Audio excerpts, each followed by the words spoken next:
Hey everyone, Brian Zane here. I'm at WrestleCon in New Orleans, and I'm here with Paul, and he is the one behind Book It, the wrestling promoter card game, which is available now on a Kickstarter link, so you can help support this game and having it come out. So Paul, walk me through this. Tell me what this game is all about. Sure, glad to. So, Book It, the Wrestling Promoter card game is a game for 1 to 4 players. Each player is an independent wrestling promoter, and they're trying to put on the best show in the world. The game is broken up into 6 turns, and each turn you are going through, you are choosing the city you want to run your show in. You're signing independent wrestlers to your promotion to run on that show and developing your local talent. You're buying cards to help yourself and hurt your opponents. Then you plan out the show and you run the show. You get money based on how famous the wrestlers on the show are. Your reputation increases based on how good the wrestling actually was on the show. And then at the end of 6 turns, the promoter with the highest reputation has the best promotion in the world, and they win the game. I'm loving the artwork in this stuff. Now, there's a lot of examples of just parodies and things who are inspired by different wrestlers. There's even some gender swap things. I love the Jane Sienna card, for example, or the the Mox Ambrosia, the female Dean Ambrose. I think it really makes it stand out, makes it distinctive. Tell me more about the process of building stars, like you mentioned. Now, there's some jobber cards and journeyman cards. Can you build the jobber up into like a super? Do they evolve? So what happens is you start off the game with 6 jobber cards in your deck, and that's kind of like your starting roster. These are the people you just scrounged up for your promotion.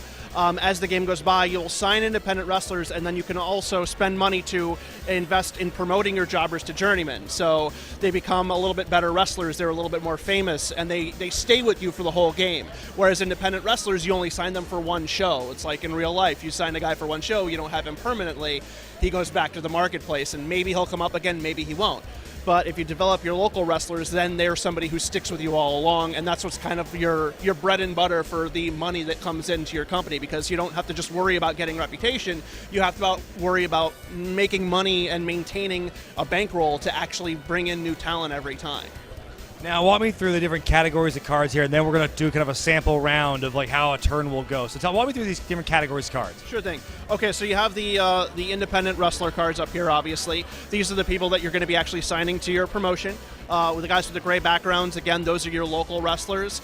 The white back cards here, these are special announcement cards. These are cards that you can buy that will actually help your promotion in some way. So like you can run an intermission raffle on your show to make a little extra more money, or the crowd is really excited for the show, so the quality of the show is going to be a little bit better. Some of these moments do resonate very deeply with me. I'm all about intermission raffles and stuff like that. So and also lack of advertising. Talk to me about the black cards. So the black cards are dirt sheet cards, and these are cards that are going to hurt your opponents in some way. So their venue got double booked, so they can't run in the city they wanted to anymore. Or one of their wrestlers cuts a 45-minute promo, so you have to cut one of the matches off of your show. Just one match, wow. or they miss their flight. But if you buy these, there's a chance that you're going to run into a lousy reputation card, which is going to give you a negative to your reputation, because if you do things to screw over your competition, so often word gets around and your reputation takes a hit because of that.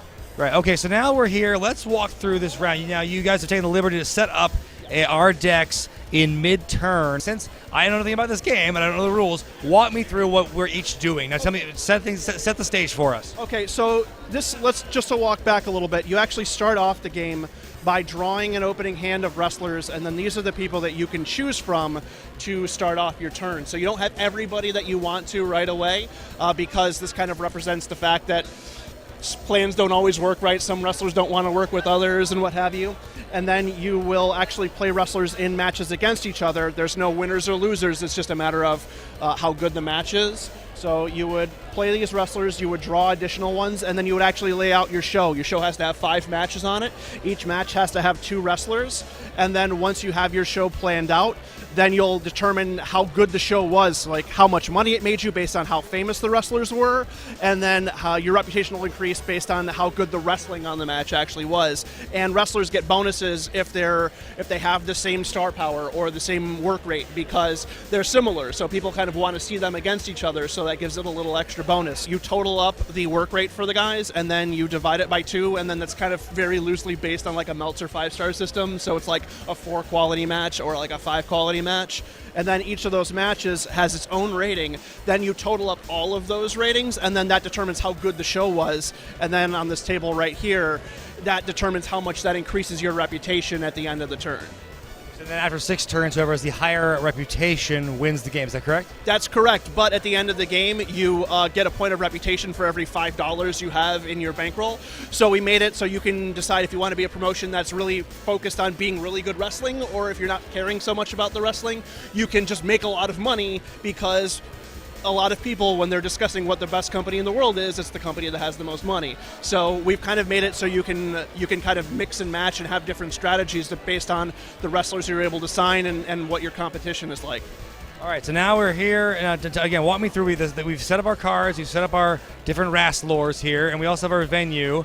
Apparently we are, well, I'm in Tokyo, Japan. You appear to be in Philadelphia. I'm a hardcore promotion, so I'm in Philadelphia, Pennsylvania, because that's going to give my hardcore wrestlers a boost to their star power. They're going to be a little more famous in Philadelphia. Hardcore wrestling is more appreciated in there. And my hardcore promotion, my hardcore wrestlers are a little bit better wrestlers in Philadelphia, because fans want to see that style of wrestling. So you pair the wrestlers up based on your opening hands and how you want their stats to match up. You get money based on the star power. So you would take the star power from a match. You would get money equal to that star power. Then you would move on to the show quality phase. That's where you would determine how good the wrestling actually was. You would up your reputation based off of that. You also get some money based on how good your reputation already is, like basically making money off of your name before the show ever happens. And then at the end of the turn, anybody who you book on your show would go back to the marketplace if they're an independent wrestler.